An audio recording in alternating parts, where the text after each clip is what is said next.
Well, welcome to this program, and I want to thank everybody right up front for spending the time with us. This is probably one of my favorite programs, but it's a little bit different than the others. I have very little of this um, in my memory, in long-term memory. It's important to me that you hear the voices of the people that are describing their Christmases. And so I'm going to be reading directly out of journals, out of diaries, out of biographies, and out of newspapers. And I hope that doesn't get boring. If it does, then someone needs to yell at me and I'll come up with something different. But we're going to talk about Montana's winter tables and tales. And if we're going to talk Montana tales, you have to mention Charlie Russell. And unbeknownst to me, until I started putting this program together, is there's a really interesting number of holiday paintings, cards, and letters created by Charlie Russell. And of course, all of his paintings, all of his images evoke a story. This just makes me laugh. And so much of his Christmas stuff is humorous. And I'll show you more towards the end of the program. This is the Kid Road Agent. It was on the front page of a periodical called the Helena Treasure State in 1909. But I think the original is at the Charlie Russell Museum in Great Falls. So I hope to see the original someday. But yeah, this is just great. All right. So I'm going to talk about of course, I'm going to start with Native Americans, and I'm going to go through to the 2000s, maybe 1990. I can't remember. We'll find out when I get there. And I just took a collection. I made a collection of stories about the food and communities through Montana's history. Much of it comes from a book written by Dave Walter. It was his Christmas stories, and his goal was to introduce people to evolving patterns and customs and cultures rather than relishing the mythological old-fashioned Christmas. All right, so here, well,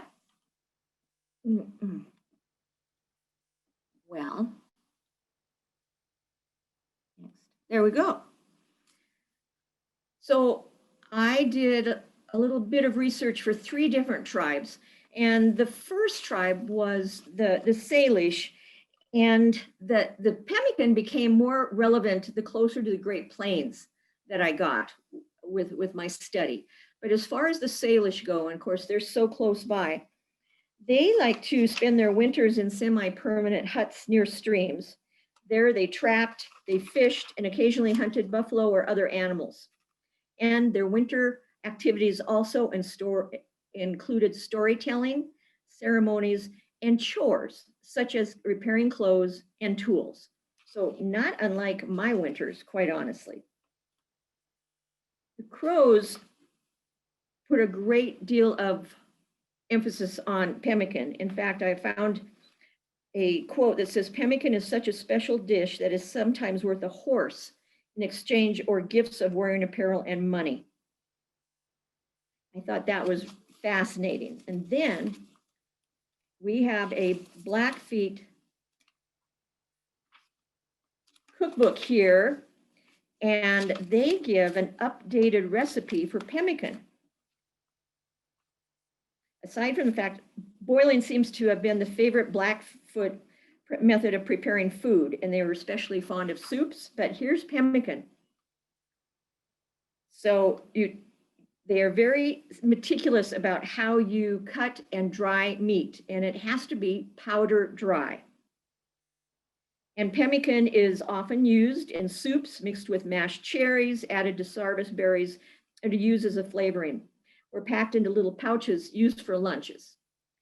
But here is a simple recipe: 5 cups dried meat that has been ground, 3 cups mashed cherries, these are choke cherries, and then a 1/4 cup bone marrow. And mash that all together, as there is a picture here, and dry it. And that was pemmican.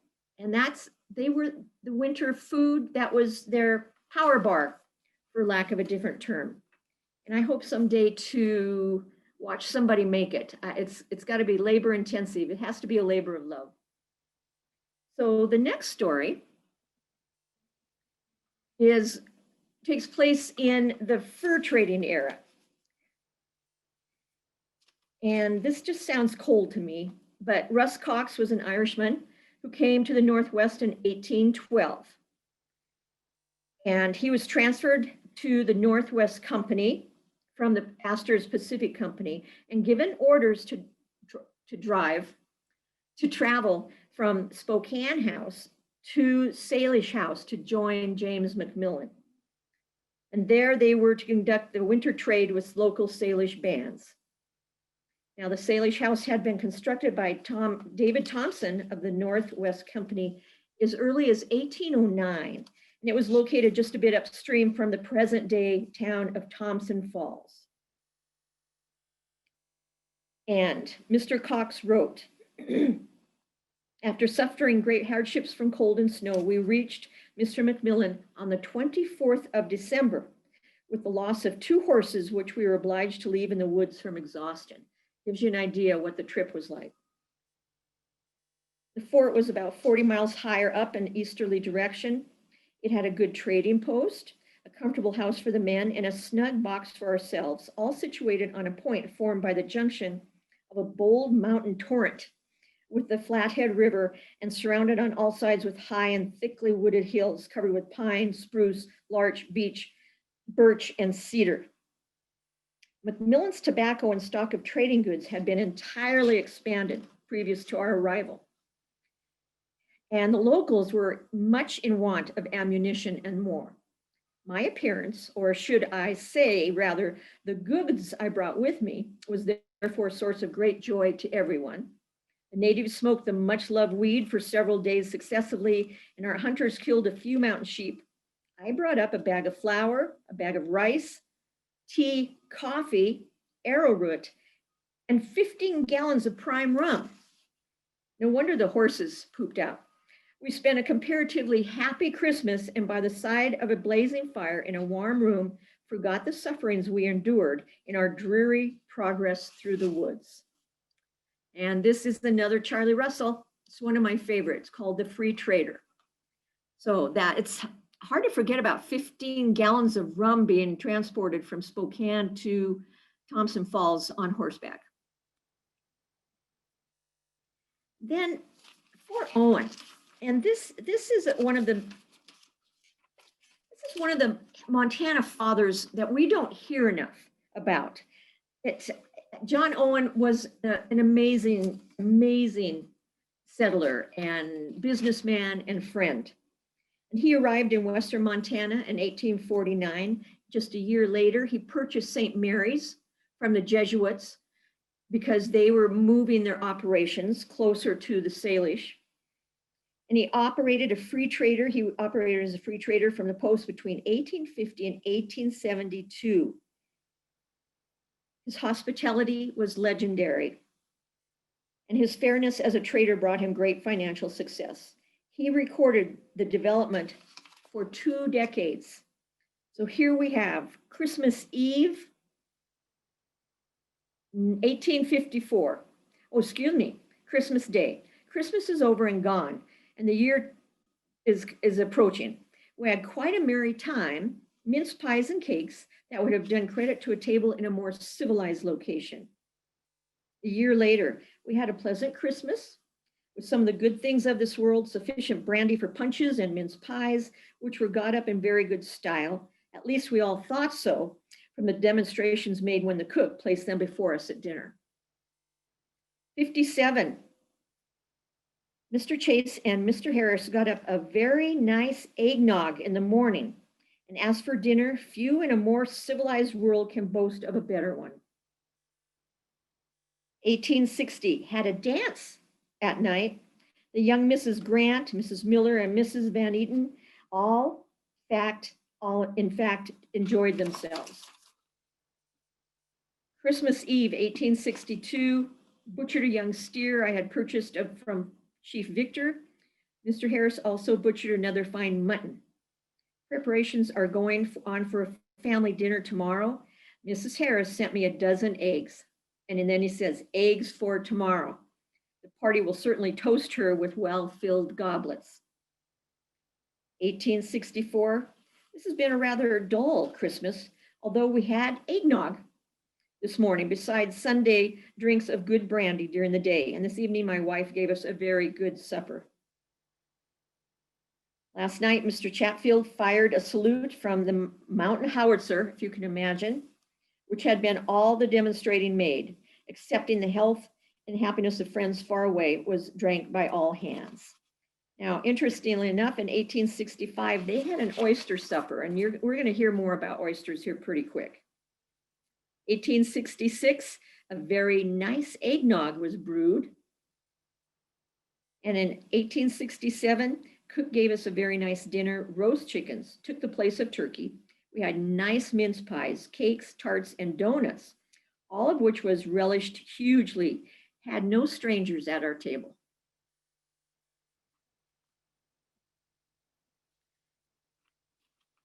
And then the Anaconda Standard in 1899 contacted many of, I'm going to call them the founding fathers of Montana, and asked them for their reminiscences for their first Christmas in Montana. And these are wonderful, fascinating stories. And one of the things I really enjoy about a good share of these folks is that they don't seem to mind making fun of themselves. So Granville Stewart, 1857. On Christmas Day, my gun and I went out after, you notice, I took my gun and I went out after a mountain sheep. I got a young one, and before I reached camp, I thought it was full grown, for it was very heavy when I got there. I wore no coat, the forenoon bright and fair. In the afternoon, I went up the river about a mile to walk to a warm spring that we had discovered earlier. I banked up a pool of water and took a bath under a clear sky. But before I was dressed, a sharp wind came from the northwest, and I nearly froze to death. Our menu was on that day, roast mountain mutton, black coffee, sourdough bread. We had no vegetables at all that winter. And later on, we had a long siege of eating nothing but meat. No matter what kind of a beef eater you are, nothing but meat, I think, would get old eventually. And here's from the same article. So Wilbur Fisk Sanders. And things have really changed between the 1857 and the 1863. So here's Wilbur Fisk Sanders. Christmas Day was spent by me at Virginia City. 4 nights before, the good citizens of the Gulch had hanged a murderer, George Ives, with resolute sternness, resolving to put an end to the excess of robbery and blood.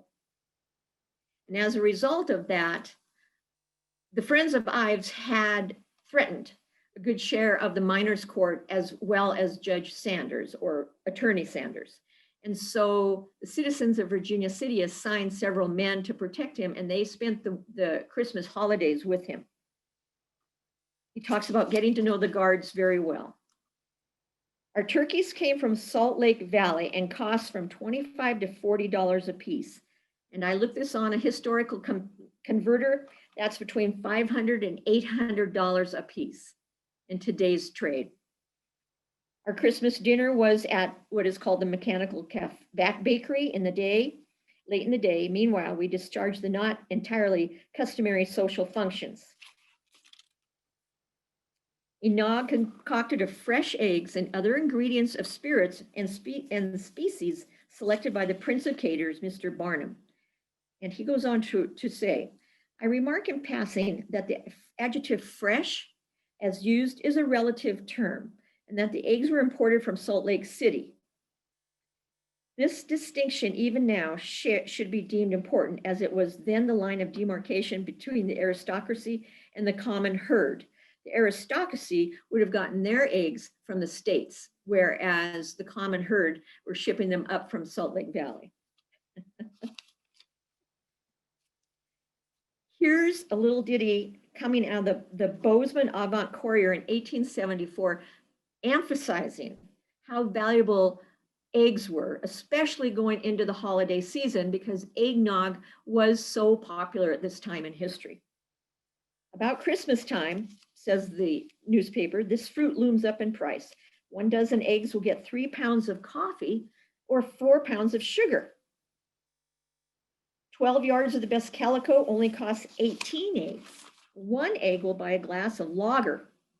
6 will get a square meal. 2 dozen eggs will get one of those nice glass jars of honey at Rich and Wilson's. Sheriff Clark will serve a writ for 12 fresh eggs. Brother Iliff will marry a nice couple for 2 dozen, and the Avant Courier for 1 full year can be had for 5 dozen eggs. It is astonishing what can be done with eggs just now. And that was December 18th, 1874. So no artificial lights to keep those birds laying eggs. And here's another one of my favorite authors. This is Nanny Alderson. She wrote a biography called A Bride Goes West.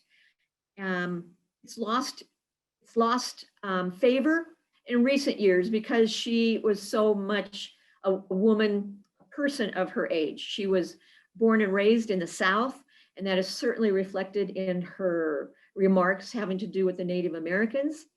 But at the same time, again, she really manages to laugh at herself. And I so appreciate that because that's something I have a hard time doing. But she wrote in her biography about the first Christmas she spent on her husband's ranch. It was just a little ways out of Miles City. And they invited all the local cowboys. She wrote, there was a turkey and there was doubt. There was a turkey in Montana, but we had oysters. We had persuaded a neighbor coming from Miles City several days before Christmas to bring us several cans of these frozen and packed in ice as a double precaution. I served scallop oysters as well as our roast beef. The men, being gentlemen, ate up until my husband finally asked, "What's the matter with these oysters?" By that time, it was too late to avoid the eventual disastrous effects. And I've got that in quotes. Until then, the group did manage to enjoy some more roast and some pie. So oysters in Montana, very, very early. Now we're going to shift about the same time, but to a railroad camp. The Northern Pacific entered Montana Territory in 1881 and proceeded to construct sections of the main line until the Transcontinental was completed in 1883. Since most of this year-round work required hand labor and horses, large numbers of tough young men were needed. The Christmas holiday in one of these construction camps found the men thousands of miles from their homes. And this is a story relayed by August Anderson. Some years later, he reflects on being a young man in a camp of close to 3,000, mostly single men, and they are trying to figure out how to celebrate Christmas. I remember that Christmas of 1882 very well. I don't know that I ever spent a more pleasant Christmas than that one. There was a big crowd of young Swedes in the grading camp located 2 miles west of Glendive, and we decided to have a celebration on the same order that we would have had in the old country. 3 of us lived in a cave that winter. There was Sam Samuelson, Andrew Anderson, and myself, so August Anderson. Early in the winter, we dug a cave in a high bank, and we first cut a doorway and then cut out a room about 10 feet square. We then dug out a fireplace, and with the aid of a large number of powder cans, which were strewed along the right-of-way, we built a chimney and had as comfortable home as you can imagine. Now, Christmas Eve in Sweden is the greatest time of all the year. And we Swedes resolved to celebrate in the old time style. Going into Glendive, we simply bought 5 gallons of cognac. And with that, we brewed a punch that was simply nectar to all the Swedes. The punch was served Christmas Eve in our little cave. The room was so small that the boys, after taking a drink or two, had to leave in order to give the other fellows room and chance for a swig. But by coming in relays that way, the entire camp was served with punch. We had a very merry time of it that Christmas. We sang the songs of the old country. As I said, I have never spent a more pleasant Christmas.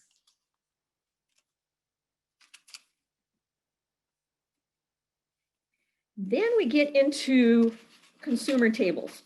And this is something, Maria, I did not read earlier in the week, but it seemed especially relevant now. So I'm going to read an editorial from Robert Fisk, who was an editor for the Helena paper in 1893. And then I'm going to read a menu from a Helena restaurant. So Robert Fisk editorial in 1893 was particularly heartfelt. The crash of 1893 had crippled Helena's banking and commercial houses. Helena would go from 6 banking establishments in 1892 to just 2 banks in 1895. The crash would send ripples through Montana's entire economy, severely dislocating large segments of both population and business. And in case you've ever wondered, this crash is when the silver crashed. And a good share of Montana's ghost towns were born that summer when the silver crashed. But Mr. Fisk goes on to write, the Herald will respect this custom of observing the great holiday of Christendom. So this is the last issue of this paper until Tuesday next. Hence, we must take advantage of this occasion to wish our readers a Merry Christmas. To be sure, it isn't altogether merry in the sense of prosperity and hilarity for some of us. There are many who find the conditions of life less favorable than they were just a year ago. No suggestion that partakes of a partisan character should intrude itself at this season. So it can only be said that there has been a change not for the better within the past year in the circumstances of a large number of our population. There are those, as we can bear witness, who have been unaccustomed to manual labor for a long term of years, who now find occasion to turn their hands to a craft almost forgotten. But is it certain that this is wholly a misfortunate? May it not rather be a salutary discipline? If we have been living in a balloon or walking on bubbles, I thought the bubbles was interesting. May it not be well that we should plant our feet again upon the solid earth. There is a principle of averages that runs through all human beings, and sooner or later we are sure to realize this. There's another fact that may now be borne upon us with full force and conviction. And abundance of money or physical comforts is not essential to happiness. And I'll say that. An abundance of money or physical comforts is not essential to happiness. If we find ourselves restricted in these, as contrasted with other days, there remains the pleasure of the mind that may be catered to by the works of good authors at little cost, and the delights of the family circles that depend only in a slight degree upon what money can buy. Now, in contrast to that, and the working Joe is the menu for Christmas Day of 1893 at the eatery called the Hotel Helena. And it was located at 18 Grand. And I'm chagrined to say I was not able to locate where that was, but I'll keep working on it. So it was one of the capital city's finest eating establishments. And here is their amazing menu. Little neck clams, green sea turtle soup, salted almonds, planked shad, Duchess potatoes, olive celery lettuce, capon with salt pork and anglaise dress sauce, frog saddles, cream fritters, prime rib of beef, suckling pig, young turkey, chestnut dressing, champagne punch, roast partridge and currant jelly, chicken mayonnaise, bone turkey, mashed potatoes, sweet potatoes, asparagus, cauliflower, Christmas pudding, mince pie, lemon meringue pie, strawberry Bavarian cream, and assorted cakes. Now that was a feast. That was a feast. So consumers were at there's a lot of diversity in the consumers of Helena from 1893, as there was for the people of Montana. So now we've got to talk about the Homestead era. And of course, no time no talk about Montana's history and holidays would be complete without a couple mentions from the homestead era. And the Iowa Bench is located about 25 miles northwest of Lewistown.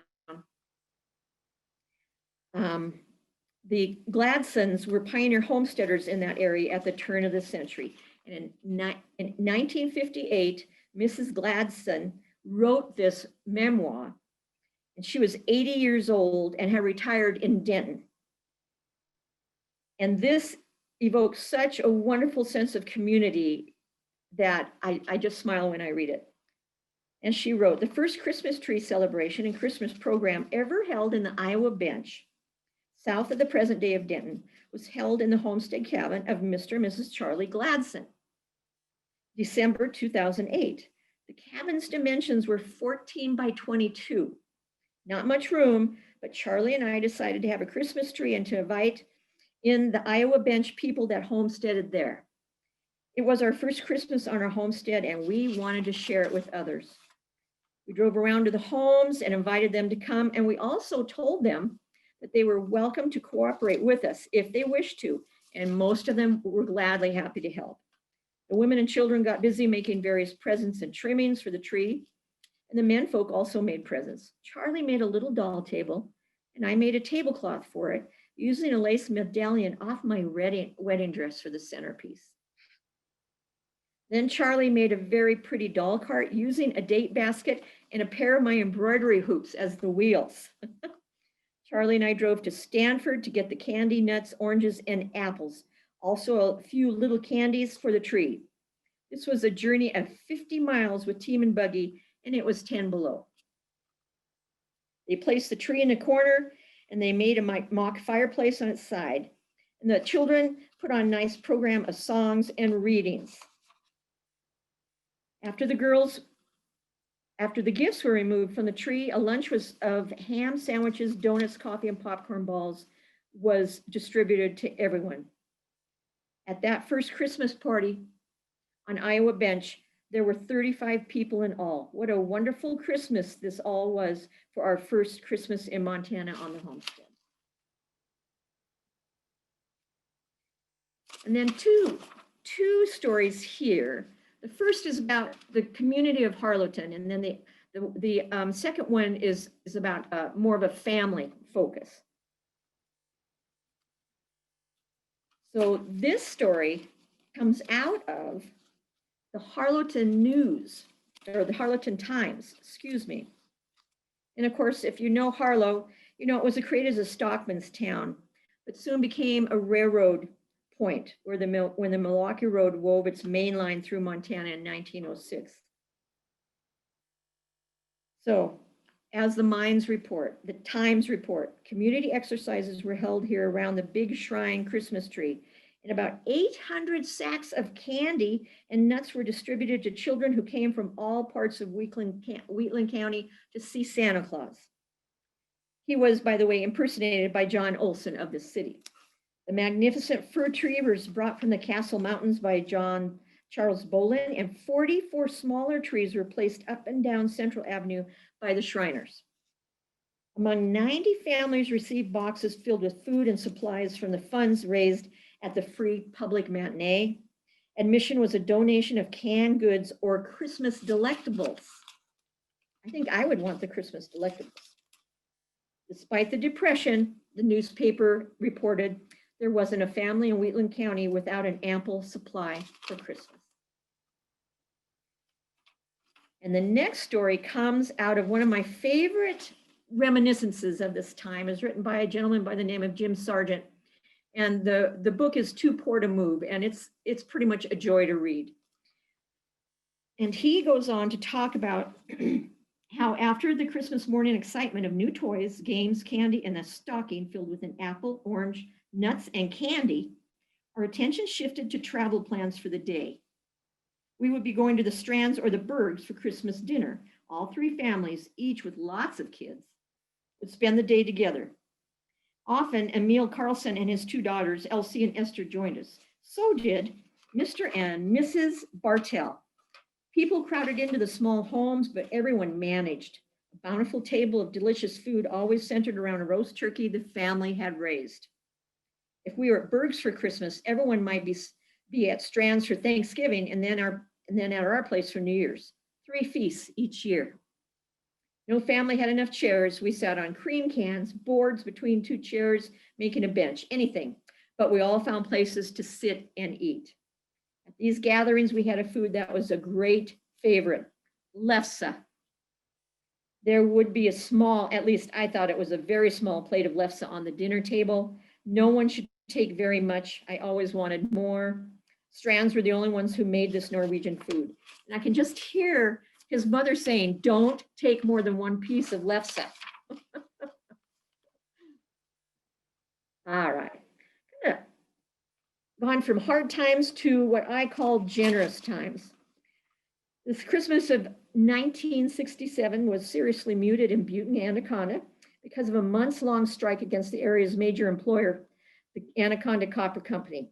A ripple effect ran through the state's entire economy and reached into other Montana towns. It's interesting how often, if something is affected, such as the silver mines or the banking or copper mining, that there's a ripple effect across the state. In the spirit of the holidays, however, the strikers' family received some assistance just prior to Christmas Day. And this was published in the Missoulian, December 25th, 1967. Christmas cheer for families of members of Butte Miners Union number 1 and Anaconda Local 6002 has been received. 11 tons of it. Union members and residents of Yellowstone County and people from Park, Stillwater, and Carbon counties provided the pre-Christmas lift last Saturday. Received at the Miners Union Hall were 13,000 pounds of potatoes, 2 tons of dried beans, 3 tons of canned goods, and a wide variety of clothing and toys. 1/2 of the contributions went to the Butte Miners Union and the other half to the Anaconda locals. Wow. And then this, I was living in Libya when this happened, so I just always get a chuckle out of it. So just a quick history of Christmas trees in Montana. Montana gave its first national Christmas tree in 1958, and it was taken from along Pipe Creek, right before the Pipe Creek Pass outside of Libby. At the time, Eureka, which was just 30 miles north of Libby, was known as the Christmas tree capital of the world. And at that time, Lincoln County shipped 1 million Christmas trees each year. Amazing. In 1989, a tree was chosen by the Capitol architect, despite other recommendations from the community selection committee.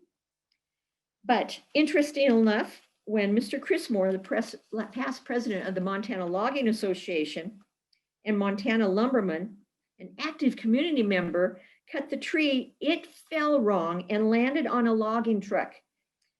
And the top of the tree shattered. So the tree had, of course, they had safe distance, but at this time, there was quite an audience of news reporters, spectators, and protesters. But all of them moved 2 miles up Pipe Creek Road to the Engelmann spruce that I believe was the local favorite to begin with. Can't help but be suspicious about that. Anyway, another national Christmas tree, 2008, came from the Sapphire Mountains near the Bitterroot National Forest. And this wasn't very long ago, 2008. It was another fir chosen by Capitol architects. It was cut November 3rd, and a tree caravan hosted by 29 communities got it to Washington, D.C., where it was lit December 2nd. It was decorated with more than 5,000 ornaments displaying the theme, Sharing Montana's Treasures, by showcasing the state's heritage, historical events, and natural resources. The crafts were crafted and donated by the people of Montana. So the black and white photo is from that is the successful tree. I wasn't able to find a photo of the one that shattered, which is too bad. Right, so my final story,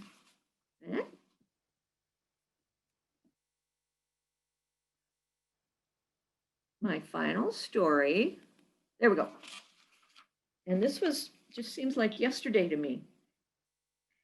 And I was, again, still living in Libby, and my brother called one night and wanted to know if I'd seen the newspaper. Well, if you're familiar with the difference, one of the many differences between this side of the divide and the other side of the divide is the other side of the divide gets a lot of news from the Inland Empire, that is from northern Idaho and from eastern Washington.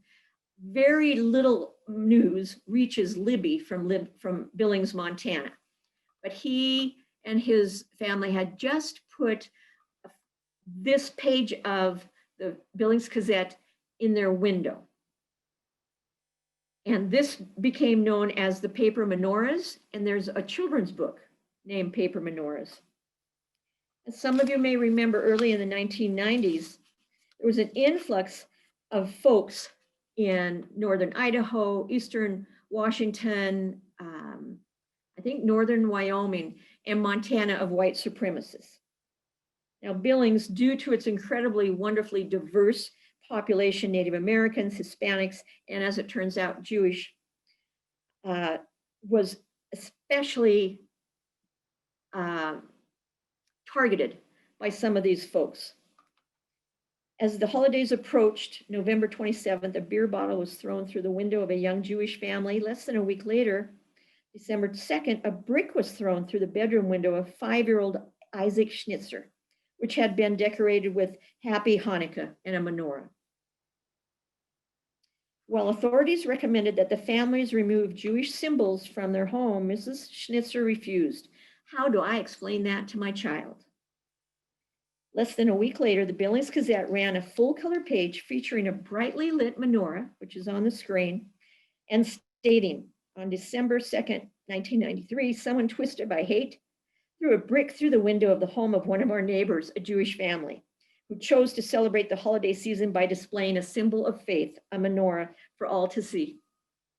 Today, members of religious faiths throughout Billings are joining together to ask residents to display the menorah as a symbol of something else, our determination to live together in harmony and our dedication to the principle of religious liberty embodied in the First Amendment of the Constitution.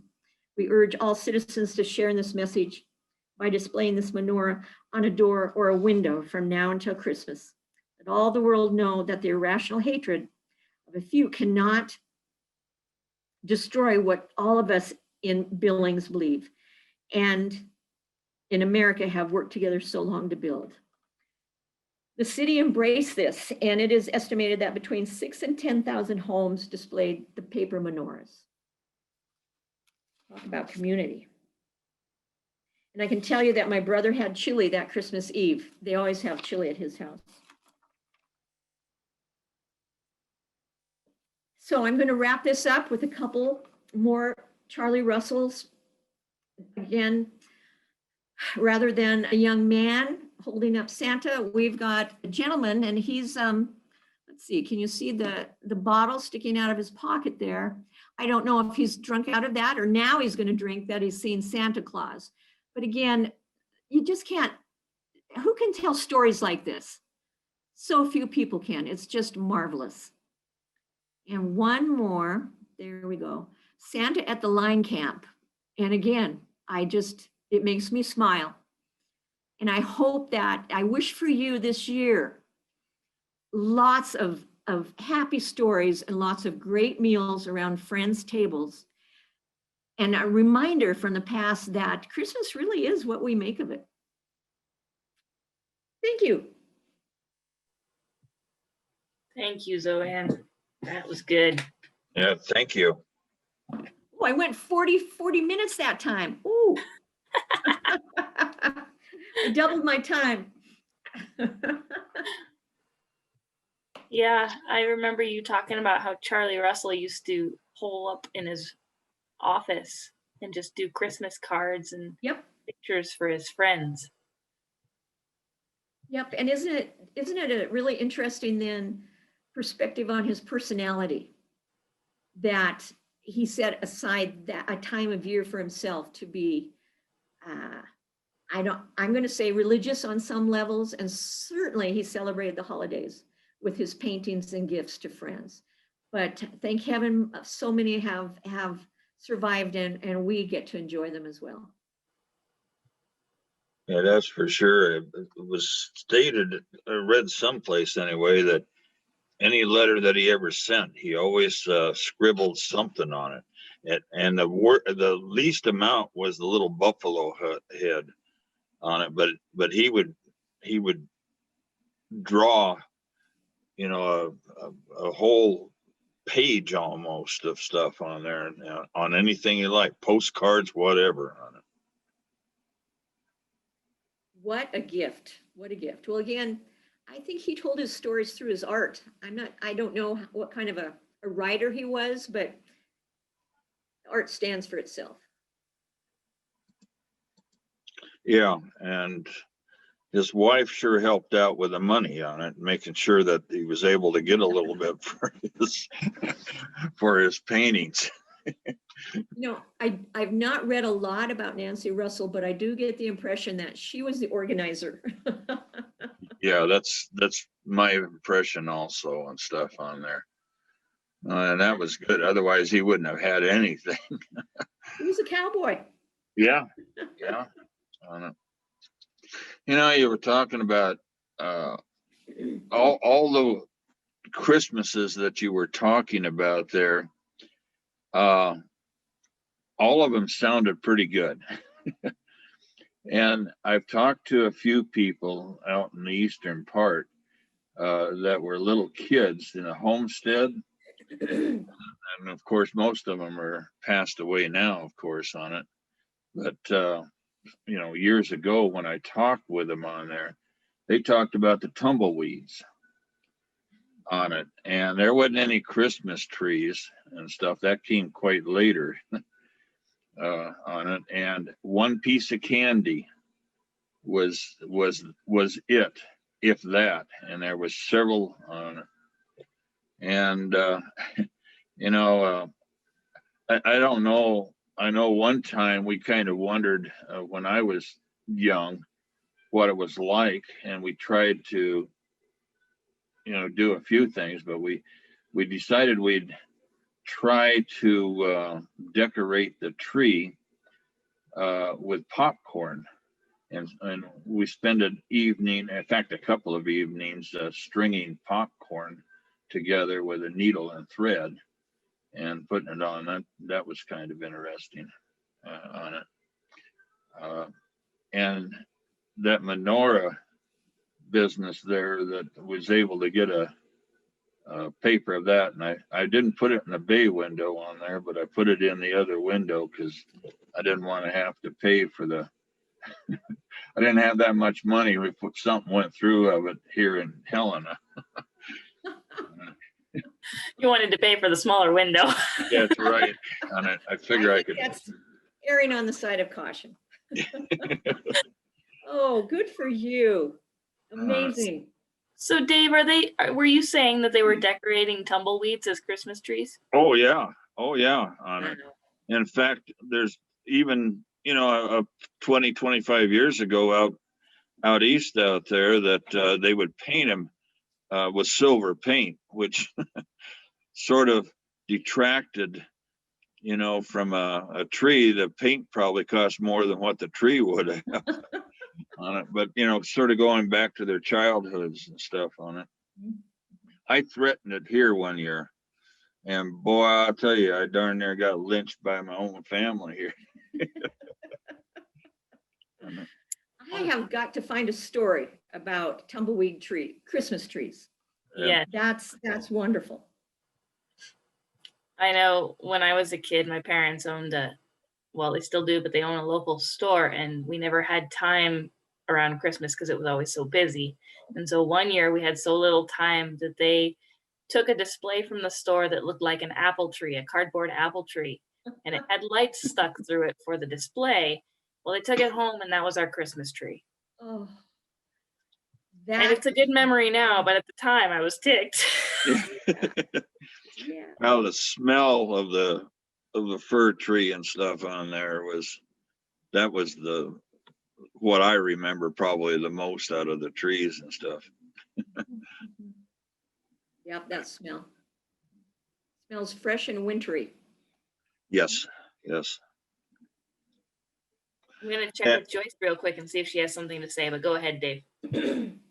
No, I forgot what I was going to say already. Oh, shoot. The train decoupled. That happens to me quite often. Where should I look for a narrative about these tumbleweed trees? Boy, I don't know on there. That's all personal talking with and stuff Okay. on it. You know, with people. You know, and also I wanted to mention that pemmican recipe and stuff. All the stuff that I've had, and I wanted to make some just to see what it might taste like, but all the recipe that I have seen, everything is loaded with well, at the time it was buffalo tallow on it. Oh. You see, you'll starve to death if you don't have the fat in the winter time. And there's recorded instances where people have gone on out and just decided they were going to hunt rabbit and survive off of that, and they didn't make it because rabbits don't have much fat on them on it to keep us going on it. So, and the thing, I think there's a preserving of it also, but you know, the part of it, the only part that they didn't have with what you had, with what I'd heard and seen, is the fat on it that was completely encased. But the Indians would use that when they went on a trip, and you could break off pieces of it and make a soup with it, and you know, have a little bit of that. But you know, it was a couple 3 pounds with what they would have when they took off to go for a walkabout or what have you. And that was my understanding anyway. Ingenious. Well, I have, if you're ever interested, sir, I've got several up-to-date recipes. They don't mention buffalo, but they do mention backstrap, for heaven's sakes.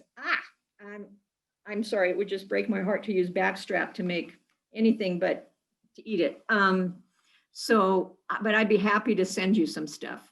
Yeah, no, that's fine and stuff on it. That's the meat and stuff on there. Most of it was from the haunches that they stripped and dried, and then they would take and beat it on it into a dust on it. And they had the dried choke cherries or salmon berries, whatever you could find on there was tossed in it. Really wasn't a recipe on it. You just put it all together, whatever you had. If you didn't have any berries, nothing went in there, I guess, on it, you know. You sort of used what you had on hand.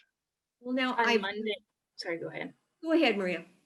I was going to say that on Monday, Zoanne, you mentioned that they put the seeds in with the choke cherries, like the seeds were part of it. And yeah, and I remember reading that too. And so years ago, when I gathered a whole bunch of choke cherries one year, I dried them all thinking that I was going to grind them with their seeds and make some cool old recipe.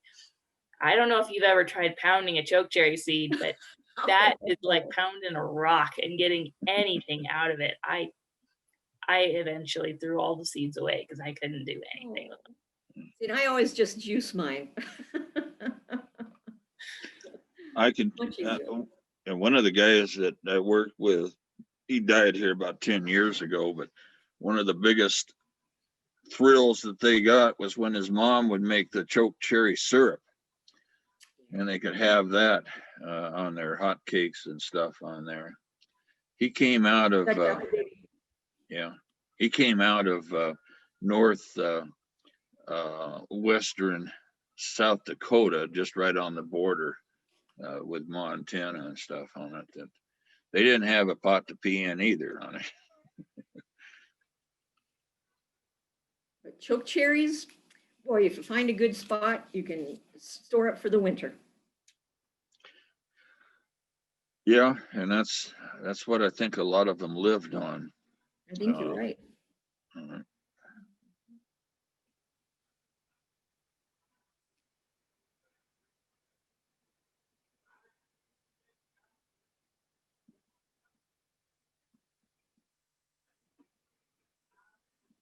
Joyce was wondering if, when you were talking about the Rocky or the oysters, if they were ever referring to Rocky Mountain oysters rather than sea oysters. Not for Christmas.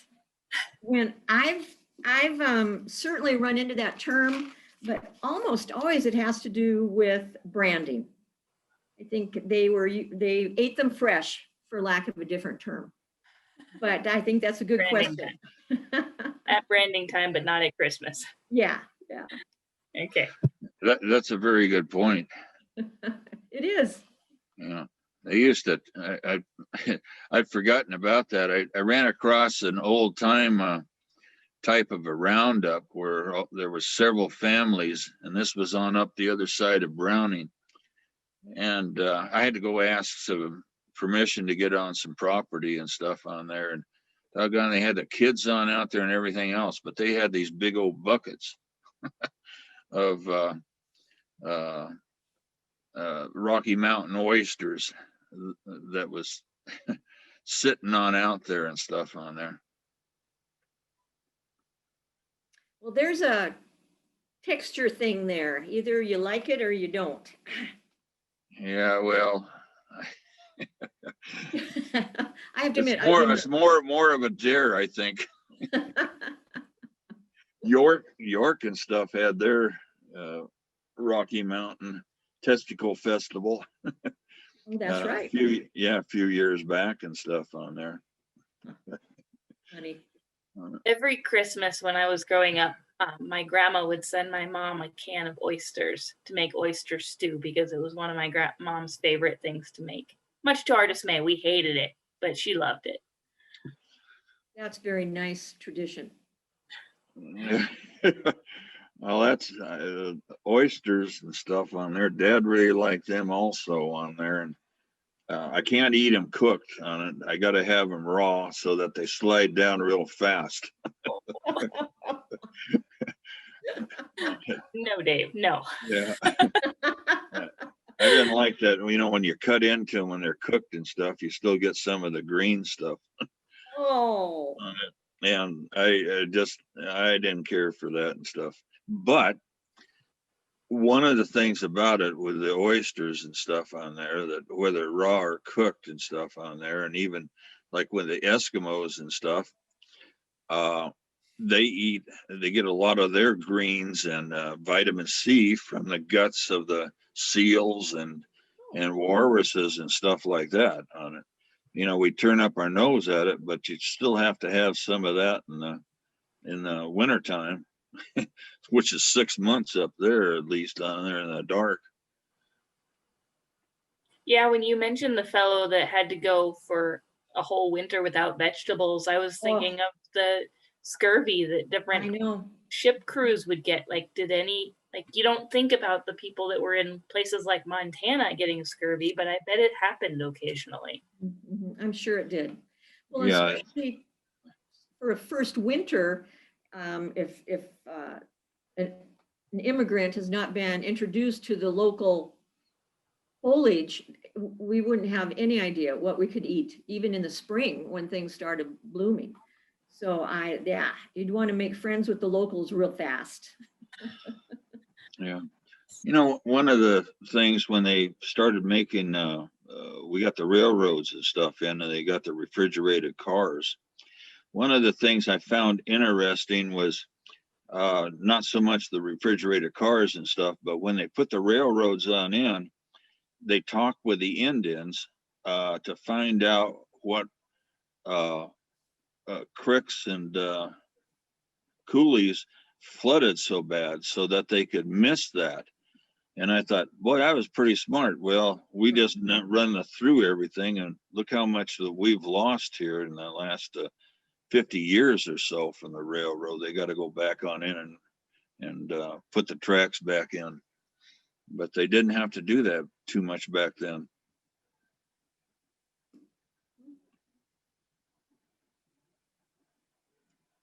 Well, very, very good stories, and I think it's perfect timing. So I'm glad you wanted to do this one right near Christmas.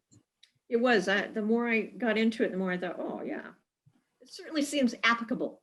And then when Fisk says something about bubbles, I thought, oh, yeah, we got to talk about this. And that hotel that was serving asparagus, I sure hope that was canned asparagus, because where would you find it in the middle of winter in Montana? Well, It's by not that like you had time, greenhouses. things are going through town. Both from up from Salt Lake and going east and west with the train. But even in Salt Lake, you wouldn't have asparagus in the middle of winter, would you? I would think not, but I'm not sure where you would in the continental United States. Right. But still amazing vegetables that they managed to pull together for that hotel. Yeah. Well, again, For that Christmas. contrast between the haves and the have-nots is pretty That- amazing. Yeah. One last thing on there was Harlow, the picture there of the old hotel Yes. on it. Years ago, before they shut it down on it, I used to eat there quite frequently when I worked over there on it. I And love Harlow. Yeah, so do I. I'll tell you, I really like the people over there on it. In fact, you get on out east and stuff on it, the handshake still works pretty good out there, and that always kind of impressed me on it. You don't have to watch your back. Get Kinda like- stabbed. It's kind of like, was it Owens and Missoula, who there were no strangers at my table? Yes. Yes. It's kind of that same mentality still out east Definitely. in some places. Definitely. Wonderful. Yeah. Well, thank you very much for the stories on there. Oh, I thank you, sir. learned. Thank you. I learned. Good. Yes, I hope thank you, you're Joanne. entertained. And I know we will see you again at some point because we've got some more pop knowledges coming up that you're going to be doing. Our next one, I believe, isn't until January, and it should be, let me look real quick. It's January 6th at 1 o'clock, and I believe it's with Montana Fish, Wildlife, and Parks. So hopefully you can all join us for that.